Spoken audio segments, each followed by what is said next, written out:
کما اخرجک ربک من بیتک بالحق وان فریقا من المؤمنین لکارہون۔ آمنت باللہ صدق اللہ العظیم۔ درود پاک پڑھ لیجئے۔ اللہم صلی علی محمد وعلی آل محمد کما صلیت علی ابراہیم وعلی آل ابراہیم انک حمید مجید۔ اللہم بارک علی محمد وعلی آل محمد کما بارکت علی ابراہیم وعلی آل ابراہیم انک حمید مجید۔ اس آیت مبارکہ کا پس منظر بڑا خوبصورت ہے اور ایک واقعہ ہے جو بڑی تفصیل کے ساتھ بیان کیا گیا۔ واقعہ غزوہ بدر کا ہے۔ اس سے پہلے ایک بات سماعت فرما لیجئے کہ ابتدا کے اندر ہم نے عرض کیا تھا کہ ایک صحابی جن کا نام تھا حضرت سعد رضی اللہ تعالیٰ عنہ، بہادر تھے، لڑنا جانتے تھے۔ میدان بدر کے اندر انہوں نے ایک کافر پہلوان کو قتل کیا۔ قتل کرنے کے بعد ان کی تلوار اٹھائی اور تلوار لے کر اللہ کے نبی کے پاس آئے اور عرض کیا کہ یا رسول اللہ یہ تلوار یہ میری ہے، اس پر میرا حق ہے، میں نے اس کافر کو قتل کیا ہے۔ اللہ کے نبی نے فرمایا کہ مال غنیمت ہے۔ مال غنیمت کس کے حکم سے استعمال ہوتا ہے؟ اللہ کے حکم سے۔ فرمایا کہ یہ تیرا نہیں ہے، فیصلہ ہوگا تو جس کے حق میں آ جائے یہ اسے مل جائے گی۔ تو وقتی طور پر صحابی ناراض ہوئے، انہیں معاملہ سمجھ میں نہ آیا، لیکن جب بعد میں اس کی مصلحت حکمت سامنے آئی تو فرمانے لگے کہ واقعتاً اللہ کے نبی نے میرے لیے معاملہ بہترین فرمایا۔ اب اگلی آیت مبارکہ کے اندر جو ہم واقعہ بیان کر رہے ہیں یہ بھی بالکل ایسے ہی ہے۔ ابتدا کے اندر کچھ مسلمانوں نے کہا تھا کہ نہیں ایسا نہیں ہو سکتا، بلکہ ہم موت کی طرف ہانکے جا رہے ہیں، لیکن اللہ تعالیٰ یہ فرما رہا ہے کہ تم اگلی راہوں کو نہیں دیکھ رہے، بلکہ اگلی راہوں کو کون جانتا ہے؟ اللہ جانتا ہے۔ مسلمان جب مکہ مکرمہ کے اندر تھے تو کافروں نے مسلمانوں کو بڑا ستایا، ان کو بڑا مارا، حتیٰ کہ یہ حبشہ کی طرف ہجرت کر کے چلے گئے، ان کا وہاں بھی پیچھا کیا گیا، چاہے نجاشی کو طائف دیے گئے لیکن وہاں ان کی دال نہ گلی۔ پھر اس کے بعد جب مسلمان ہجرت کر کے مدینہ منورہ کے اندر آ گئے تو انہوں نے مدینہ کے اندر بھی مسلمانوں کو سکھ کا سانس لینے نہ دیا۔ منافقین کے ساتھ ملتے، مسلمانوں کو تکلیف پہنچانے کا پروگرام بناتے اور ادھر ادھر کے یہودیوں سے ملتے، اللہ کے نبی علیہ السلام کے قتل کے نعوذ باللہ منصوبے تیار کرتے، لیکن اللہ تعالیٰ نے ہمیشہ ان لوگوں کو ناکام فرمایا۔ اب ایک موقع ایسا آیا کہ جب مکہ مکرمہ کی طرف سے قافلہ نکلا، یہ قافلہ 150 اونٹوں کے اوپر مشتمل تھا اور اس قافلے کے اندر جو سامان تھا وہ تقریباً 50,000 دینار کے اوپر مشتمل تھا۔ اب یہ قافلہ نکلا مکہ مکرمہ سے، ابھی بھی انہوں نے ایسے کیا 150 اونٹوں کا قافلہ تیار کیا، سامان اس کے اوپر لادا ہوا تھا۔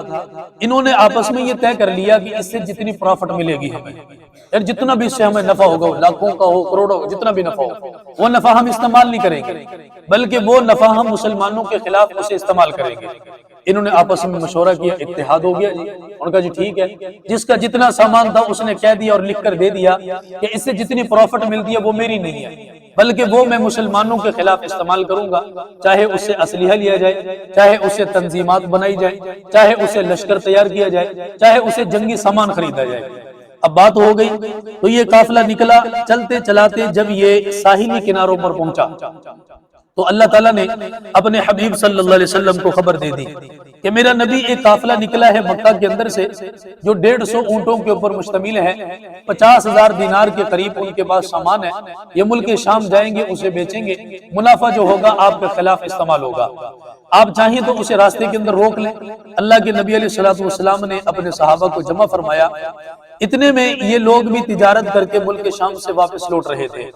آپ نے صحابہ کو بلایا، ان سے مشورہ فرمایا کہ بتاؤ کیا کرنا ہے۔ ان کا حضور جیسے آپ چاہتے ہیں ویسے ہم تیار ہیں۔ اب وہاں لڑائی کا کوئی ارادہ تو نہیں تھا، نہ جنگ کا کوئی ارادہ تھا، ارادہ کیا تھا کہ ان کو روکنا ہے صرف، اور ان سے وہ مال لینا ہے جس سے یہ مسلمانوں کے خلاف استعمال کریں گے۔ اس لیے جنگ کا ارادہ نہیں، تو کسی کو اللہ کے نبی نے زبردستی بھی نہیں کہا، جو چلنا چاہے وہ ہمارے ساتھ چلے، جو مدینے میں رہنا چاہے وہ مدینہ میں رہے۔ تو 313 صحابہ اکرام کی تعداد تیار ہو گئی، ان کو اللہ کے نبی نے ساتھ لے لیا، اور لے کر جب اللہ کے نبی آدھے راستے کے اندر پہنچے تو معلوم ہوا ان کفار مکہ کو بھی خبر لگ چکی ہے۔ ان کے اندر سے ایک آدمی تھا جو مخبری تھا، خبر کرنے والا تھا، اس نے جا کر ابو سفیان کو بتا دیا کہ مسلمانوں نے بڑی تیاری کی ہے اور تمہیں روکنا چاہتے ہیں فلانے ساحلی کنارے پر۔ ابو سفیان بھی چلاک تھا، اس نے راستہ تبدیل کر لیا اور سمندر کے دوسرے کنارے کی طرف چل دیا۔ وہ راستہ کٹھن تو تھا لیکن کئی طریقے کے ساتھ محفوظ بھی تھا۔ ابھی اس راستے کے اوپر چلنے لگے، ابو سفیان نے اپنے ایک بندہ بھیجا مکہ کی طرف اور اس سے کہا کہ تم جاؤ اور جا کر ہمارے لوگوں کو خبر دو کہ مسلمانوں نے ہمارے لیے یہ تکلیفیں کھڑی کر دی، آؤ مدد کے لیے۔ ان کا جو بندہ تھا وہ نکلا، اب دستور کے مطابق اس نے اونٹنی کے ناک کاٹے، اونٹنی کے کان کاٹے، اس نے کجاوا الٹ دیا، آگے پیچھے سے اپنے کپڑے پھاڑے اور وہاں سے بھاگ پڑا ہوا۔ وہ بھاگا سیدھا مکہ کی طرف اور اس نے ابو جہل کو بلایا، سارے لوگوں کو بلایا۔ ابو جہل نے لوگوں کو اکٹھا کیا، اس نے دیکھا اونٹنی کے ناک کان کٹے ہوئے، کجاوا الٹا ہوا ہے، کپڑے اس کے پھٹے ہوئے، کوئی حالات بڑے سخت ہیں۔ تو یہ خانہ کعبہ کی چھت کے اوپر کھڑا ہوا۔ اللہ اکبر، انہیں کیا پتا تھا ایک وقت آئے گا اس خانہ کعبہ کی چھت کے اوپر چڑھ کر بلال اذان دے گا۔ اس نے وہاں کھڑے ہو کر لوگوں کو کہا کہ آج وقت ہے، مسلمانوں کو روک لو ورنہ مارے جاؤ، ہم میں سے تم میں سے کوئی نہیں بچے گا۔ اور نبی علیہ السلام کی 4 بھوپیاں تھیں جو مکہ مکرمہ کے اندر تھیں، جن کے اندر سے مشہور ہے 2 تو ایمان لے آئی تھی اور 2 کے بارے میں کہا جاتا ہے کہ کفر کی حالت کے اندر پڑی ہے۔ ایک حضرت عاتقہ رضی اللہ تعالیٰ عنہ، ان کے بارے میں دونوں روایت ہیں، فرماتے انہی دنوں میں انہوں نے خواب دیکھا۔ اور خواب کیا تھا؟ وہ کہتی ہے میں نے دیکھا کہ ایک فرشتہ آسمان سے اترا ہے، اس نے پہاڑ کے اندر سے ایک موٹا سا پتھر اٹھایا اور وہ پتھر لے کر اس نے ایسے پھینکا مکہ کے اندر کہ اس کے ذرے ذرے عرب کے مکہ کے گھر گھر کے اندر جا کر گر گئے۔ اس نے وہ خواب لوگوں کو بتایا تو حضرت عباس رضی اللہ تعالیٰ عنہ، اللہ کے نبی کے چچا چونکہ مکہ کے اندر تھے، یہاں سے خبریں دیتے تھے اللہ کے نبی کو، تو انہوں نے یہ خواب اس کی تشہیر کر دی، لوگوں کو بتا دیا۔ اب جب ابو جہل کو پتہ چلا، اس نے کہا کہ تم لوگوں کی حالت بھی بڑی عجیب ہے، تمہارے مرد پہلے نبوت کا دعویٰ کرتے تھے، اب عورتیں بھی تمہاری مدعی بن رہی ہیں، اب وہ بھی ہمیں ایسے حالات بتا رہی ہیں۔ اس نے کہا یہ ڈرانے کے سوا کچھ نہیں ہے، ان چیزوں سے اپنے آپ کو بچاؤ۔ تو اب ابو جہل نے ایک قافلہ تیار کیا، یہ قافلہ لے کر نکل پڑا۔ اللہ کے نبی علیہ السلام کو بھی راستے میں حکم مل گیا کہ میرا نبی آپ لڑنا نہیں چاہتے تھے لیکن اب لڑائی ہوگی، اور وہ لڑائی کے ارادے سے نکل چکے ہیں۔ اب 2 صورتیں ہیں، یا تو آپ میدان جنگ کے اندر جائیں فتح ملے گی، یا دوسرے نمبر پر ان کے قافلے کے اوپر حملہ کریں، اللہ تعالیٰ وہاں سے مال غنیمت دے دے گا۔ دونوں میں سے کوئی راستہ آپ اختیار کر لیجئے۔ اللہ کے نبی علیہ السلام نے صحابہ کو جمع کیا، اچھا وہ صحابہ بھی بڑے ایمان والے تھے، اللہ کی قسم میرے اور آپ کی طرح نہیں، انہیں بلایا، ان سے پوچھا کہ تم بتاؤ کیا کہنا چاہتے ہو؟ حضرت ابو بکر، حضرت عمر، لبیک یا رسول اللہ، ہم حاضر، جان آپ پر بار دیں گے، پیچھے نہیں ہٹیں گے۔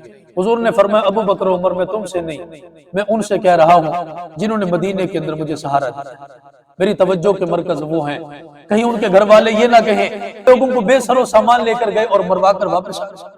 میں تم سے نہیں پوچھ رہا، میں ان سے پوچھ رہا ہوں جنہوں نے مدینے کے اندر مجھے سہارا دیا۔ یہ وہ وقت تھا جب اللہ کے نبی انتظار فرما رہے تھے، یہ کیا کہتے ہیں؟ فرمایا ان انصار کے اندر سے ایک صحابی کھڑے ہوئے حضرت سعد رضی اللہ تعالیٰ عنہ، اس نے تقریر کی اور تقریر کے اندر کہا کہ یا رسول اللہ، ہم ان لوگوں کی طرح نہیں ہیں جو آپ کو درمیان کے اندر چھوڑ کر چلے گئے۔ ہم نے جس دن کلمہ پڑھا ہم نے فیصلہ کر لیا تھا ہمارے بچے ہمارے نہیں ہیں، آپ پر قربان ہو۔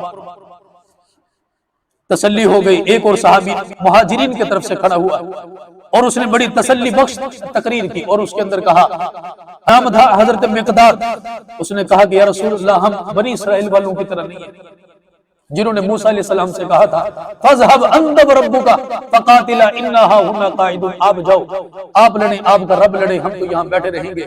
فرمایا حضور ہماری گردنیں پہلے کٹیں گی، بعد میں کافر آپ تک پہنچیں گے، اب اجازت تو دیجیے۔ حضور نے ان کو لیا، بے سر و سامان ہے، کوئی مکمل سامان، 313 لوگ ہیں، چلے گئے۔ اللہ تعالیٰ نے بدر کے مارکے کے اندر 1000 کے لشکر کے اوپر ان کو فتح نصیب فرمایا۔ اگلی آیت مبارکہ کے اندر آپ سماعت فرمائیں گے انہوں نے کیسا پروپیگنڈا کیا۔